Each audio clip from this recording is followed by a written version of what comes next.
Standing close to the Welsh border and above the River Wye are the ruins of Goodrich Castle, one of the finest and best preserved medieval castles in Britain. Join us now as we explore and share its interesting history.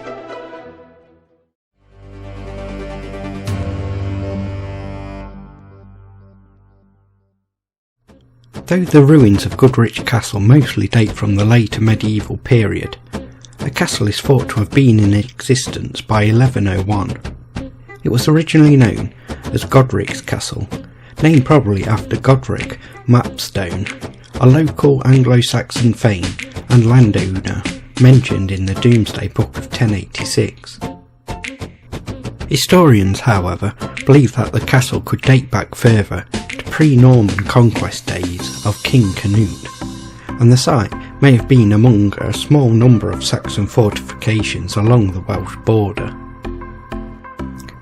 During the 12th century, the attitude of the English towards the Welsh began to become more aggressive.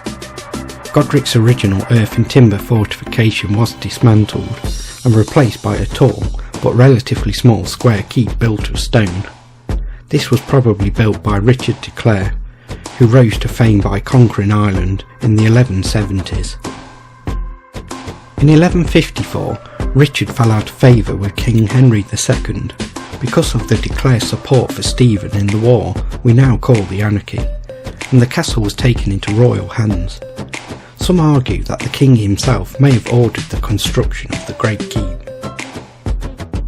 During the following reigns of King Richard I and his brother John, the castle remained in possession of the crown. However, King John lost many of his lands in France, which in turn deprived key English nobles of their own estates. John became increasingly concerned about a possible uprising to his rule. Needing to sway the nobility, John transferred Goodrich Castle to William Marshal, Earl of Pembroke, in 1203.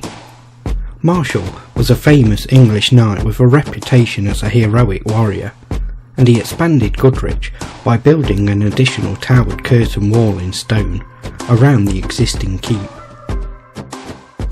In 1216, Goodrich Castle came under attack by the Welsh, and William had to leave Henry III's coronation feast in Gloucester to hurry back to Goodrich to reinforce the castle.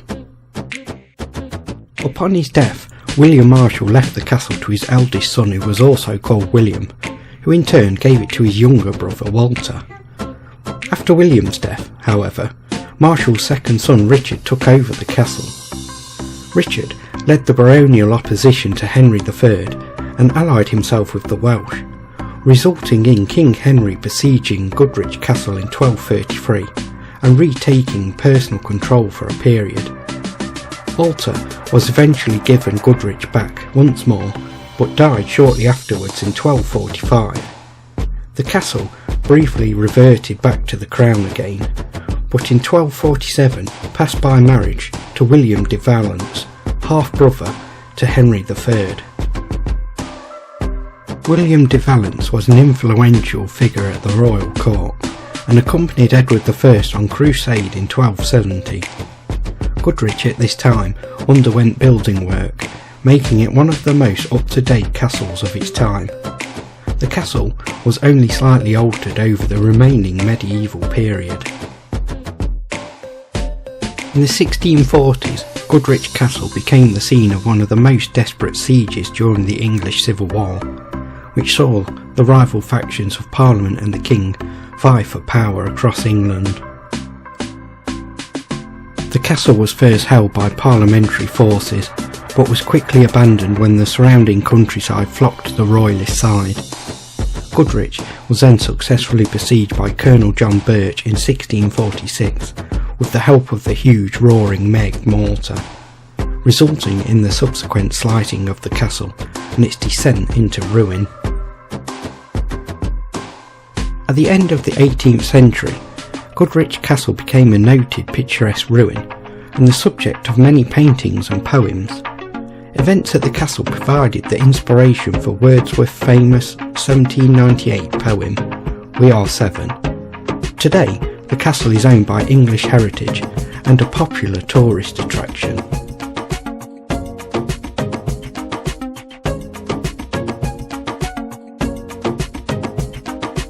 keep was built in the 12th century, and its original entrance was on the first floor, above where the entrance is today. From the top, you'll get a good view down into the inner castle.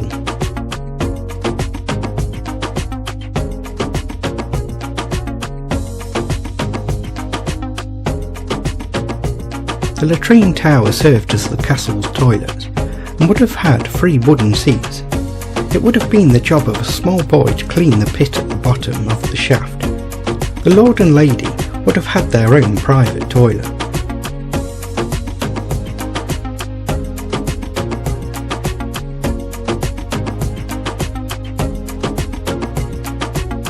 The southeast tower has a basement, from where you can get a good look into the tower's interior. Basement rooms would normally be used for storage, but a socket hole in the door frame suggests that the basement serves some other purpose.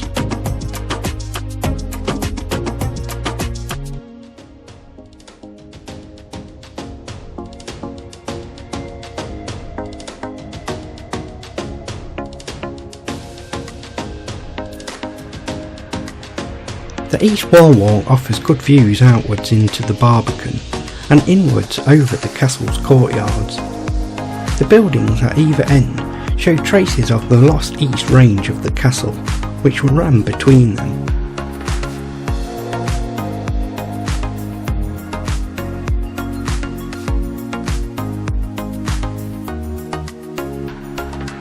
In the 13th century, the east range had only a single-storey hall, which was later replaced by a larger building which contained more rooms.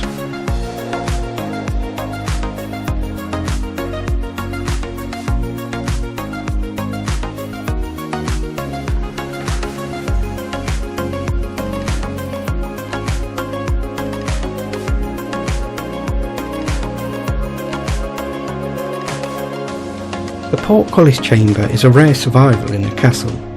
It was from this room that the portcullis was operated, and the holes from where the turning wheel was are still visible.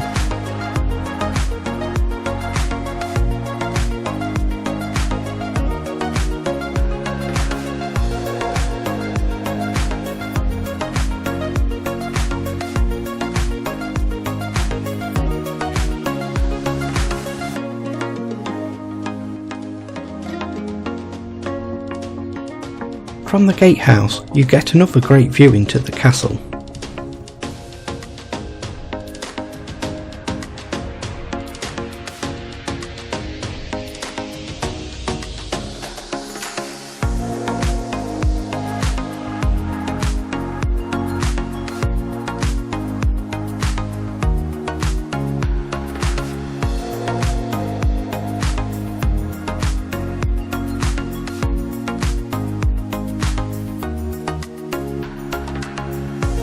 The chapel occupies the southern half of the gatehouse, including the large semicircular turret which contains the apse for the altar stone. It was in this chapel that the Lord and Lady would have worshipped. There are 2 stained glass windows, which are modern. They're partly made of 14th century glass.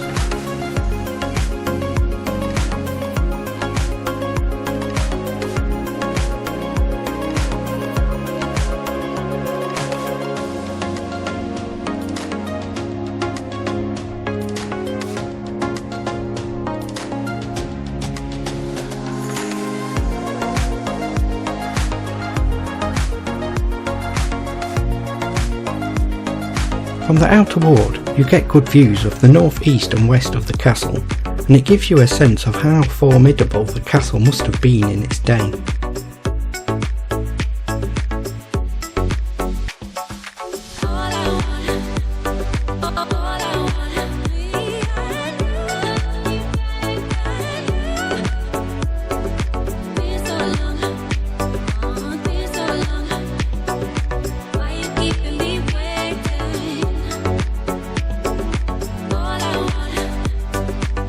Midway along the northwest side of the outer ward is the stables. This stable dates from the 17th century, and it is believed that the medieval stables were probably built on higher ground. The stables were destroyed in the early hours of the 10th of March 1646 by a raid of parliamentary soldiers.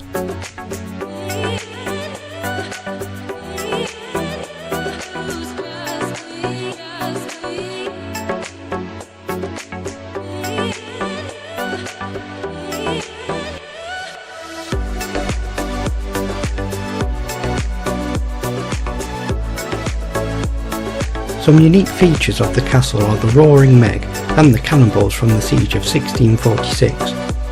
Roaring Meg was able to fire a shell weighing 200 pounds and was used to bring down the corner tower.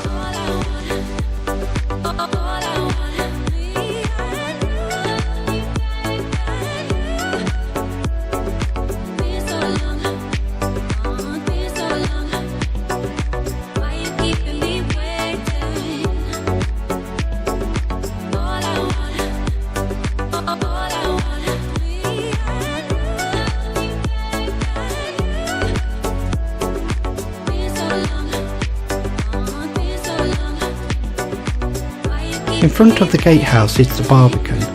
Here visitors to the castle would have been greeted. They would have once been a small gatehouse and guard chamber facing the castle's approach.